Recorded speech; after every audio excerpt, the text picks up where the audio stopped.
online and on the go. This is Valley News Live at 10. It's officially porch pirate season, and those things you ordered online today are vulnerable to being stolen. We hear stories every year of people's packages being snagged right off their doorstep. So what can you do? Valley News Team's Katie Opperly has advice, including tips from a convicted porch pirate. Roughly 75 million people take advantage of Cyber Monday looking for a steal of a deal. But the last thing you want is for those deals to end up stolen when they finally reach your doorstep. Well, the biggest piece is to plan ahead. So most of your technology is going to be able to give you an estimated time where your packages will be delivered. And at that point, you need to make a plan. Are you going to be available to be there to pick them up? Is there a neighbor or somebody else that could pick them up? We talked to a man who has been convicted of property theft in Cass County. He says these things typically happen because they're easy, a crime of opportunity. It may be just impulse. They see that package there. It may be a plan that they're actually driving around the city looking for those opportunities. But another piece is they're very rarely targeted. So again, what can I do to make myself less vulnerable? You never want to leave your packages sitting on your doorstep. If you can, have the orders sent to your work or to a P.O. box. If you are having them sent to your home, make sure someone you trust is there to pick it up. There's also drop boxes where delivery drivers can make sure they are locked away from thieves. The drop boxes are going to be, it's fairly new now that we have, it's become a new industry with a lot of people ordering and having packages delivered within their home. The biggest piece with those you want to have, obviously, is those need to be secured to either the whatever floor, or your stairs, or whatever you have them on. And then another piece you want to look at is the size. If you are considering getting a lockbox for your house, make sure it's something that can actually hold your packages. Typical packages may not be very big, but if you're ordering something larger, you'll need a bigger lockbox or to have it delivered somewhere else. In Fargo, Katie Opperly, Valley News Live. To set up delivery options, get in contact with your post office or delivery service. We have links on our website about lock boxes and security tips. Go to valleynewslive.com. A South Fargo woman has a warning for you after she says a man tried to get into her home last night by pretending to be a repairman. She says it happened around 9:30 in the Osgood Townhouse complex. She tells us the man came to her door insisting he had to fix her broken heater. The only problem, her heater was working just fine. He had no ID, he didn't have any tools, and he's like, yeah, I need to come inside because you said your heater was broken. She says the man eventually left, and when she called her landlord, sure enough, there was no call for a repairman to her home. The woman also called Fargo police and also says a Ring doorbell camera will soon be installed. Investigators have completed their investigation into that fire that killed 5 people at the Cedar High Apartments in Minneapolis last week. Wednesday morning, fire and smoke tore through the 14th floor of the apartments. 5 people with ages ranging from 32 to 78 years old were killed. Officials are now saying that the fire started on the 14th floor in a bedroom. The fire is believed to be accidental, but the exact cause is still being looked into. Heavy snow and high winds are what first responders had to deal with when they went searching for a downed plane in South Dakota this weekend.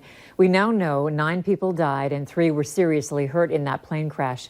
This is our first look at the wreckage of the deadly plane crash near Chamberlain tonight as federal investigators examine what's left of the single-engine plane. Local law enforcement are patrolling the entrance to the cornfield where the plane went down early Saturday afternoon. It crashed at about 12:30, not long after taking off from the Chamberlain Municipal Airport. Investigators are expected to complete their work in South Dakota by the weekend. A preliminary report will be released in about 2 weeks. The vote was unanimous by Cass County commissioners today to allow refugees to continue resettling in the county. The move comes after North Dakota Governor Doug Burgum announced that he is embracing President Donald Trump's executive order that gives cities and states the authority to refuse to accept refugees. Cass County Commission Vice Chairman Chad Peterson says this is something that needed to continue to happen. We need to do this. We need to do the right thing. We're the good guys. But again, when we get to the point where we're taking in 400, 500, 600 people a year, the system can't take it. And that's my struggle. Not that we're doing it, but that the overall quantity cannot be supported as they deserve to be supported, frankly. It's now up to the state to decide if it will continue to allow refugees to resettle in Fargo. Minnesota Governor Tim Walz has established a pair of panels to advise him on ways that Minnesota can tackle the problem of climate change. Walz signed an executive order today to form a climate change subcabinet of state agency leaders. It will be led by Laura Bishop. She's the commissioner of the Minnesota Pollution Control Agency. He'll also appoint a governor's advisory council on climate change. The subcabinet will be tasked with identifying policies and strategies for meeting or exceeding goals set by a 2007 state law for reducing greenhouse gas emissions. Minnesota's expanding the state's medical marijuana program to include chronic pain as a condition that can qualify for treatment. The health department also said it would allow more sites where patients can access medical cannabis. The changes will take effect in August. Originally, only 9 conditions were on the list, but now that list covers such conditions as obstructive sleep apnea, post-traumatic stress disorder, and cancer. A doctor's diagnosis of chronic pain is required. The North Dakota Health Department is urging people to get a flu shot before the next family holiday gathering. There have been 271 confirmed flu cases in the state so far this season, which is about normal. The influenza vaccine is the best and easiest way we have to prevent yourself and others from getting sick. And so it's really important that they kind of encourage people to get that. Health experts say young children are more susceptible to the influenza virus. Former President Jimmy Carter is said to be feeling better and hopefully will return home. The 39th president was taken to the hospital over the weekend for a urinary tract infection. It comes less than a week after he left an Atlanta hospital following a 2-week stay. The 95-year-old was admitted to the hospital on November 11th for a procedure to relieve pressure on his brain. The Carter Center says the pressure was caused by bleeding from his recent falls. President Donald Trump and the First Lady arrived in London on Air Force One tonight to attend the 70th anniversary of NATO. The leaders of 29 countries are gathering in London at the NATO summit tomorrow, just days after a terrorist attack gripped the city. President Trump arrives under some pressure as the 2020 election campaign is well underway, and he's facing an impeachment probe that's ready to enter its next phase before the House Judiciary Committee on December 4th. That's the second day of the NATO meeting. How tough has this year been on farmers? Only 1/3 of North Dakota's corn has been harvested. On average, 95% of the crop should already be in the bin. The Thanksgiving weekend winter storm is causing more delays in cutting the crop. One farmer says this year's cool and exceptionally wet weather have caused unprecedented delays. Ronald Beam says he's been forced to leave 1,000 acres of unharvested wheat in the field, and he fears his corn crop could be standing in the snow for quite a while. We're still going to try to harvest them, but it might not be till spring. On top of all that, the USDA says only 51% of the state's sunflowers have been harvested. Normally, 95% of the crop would now have been cut. Beam says he hasn't harvested a single acre of sunflowers yet. The Minnesota DOT is reminding you that it is illegal to push snow onto or next to public highways or streets. Many local ordinances and Minnesota law prohibit plowing, shoveling, or placing snow onto public roadways.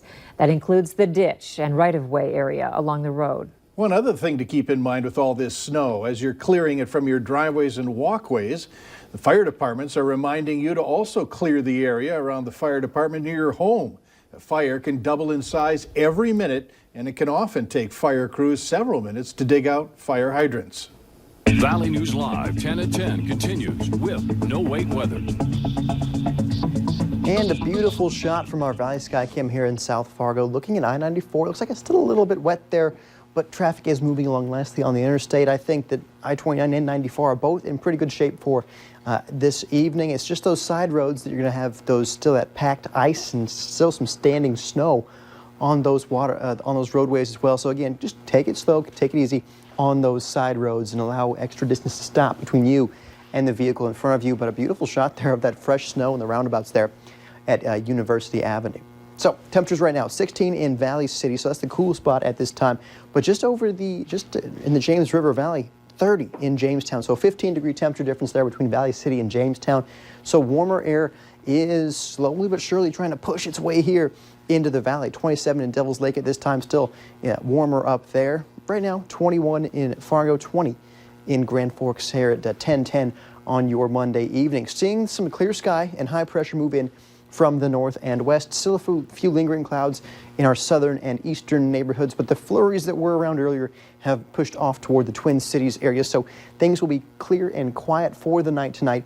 May see some patchy fog in a few spots overnight, but really nothing too impactful for you if you're heading out and about early. Wind speeds right now, notice we're from the south in most spots, from the southwest in the Valley City and Gwinner areas, 16-mile-per-hour wind there, and Gwinner at this time 10-mile-per-hour wind in Jamestown. So we're seeing some warm air that right now is in central Dakota, working its way, or central North Dakota rather, working its way here into our neck of the woods, and it should be here by tomorrow afternoon. Notice on the hour by hour, we have these temperatures at around 20, in the low 20s or so right now.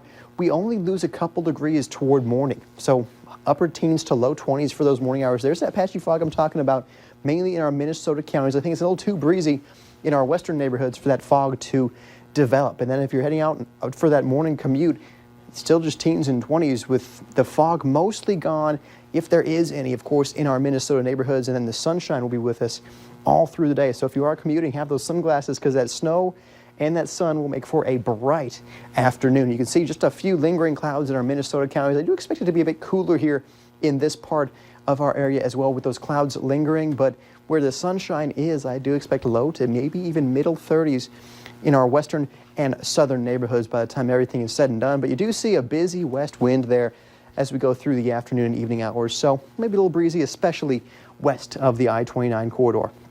Here in Fargo, the hourly forecast starts off around 24s, plenty of clear sky and sun toward the lunchtime hour. A few passing clouds possibly in the afternoon, but still expecting lower 30s for those high temperatures. That's about 10 degrees warmer than it was for us today. West wind will be a bit busy, around 10 miles per hour to 15 miles per hour or so there in the afternoon. And as we said, cooler in our Minnesota neighborhoods, upper 20s for those highs there, but fully expecting lower to even middle 30s. It'll be nice down there in our South Dakota counties with plenty of sun and those mid-30s. How about this shot, our photo of the day from Lindsay?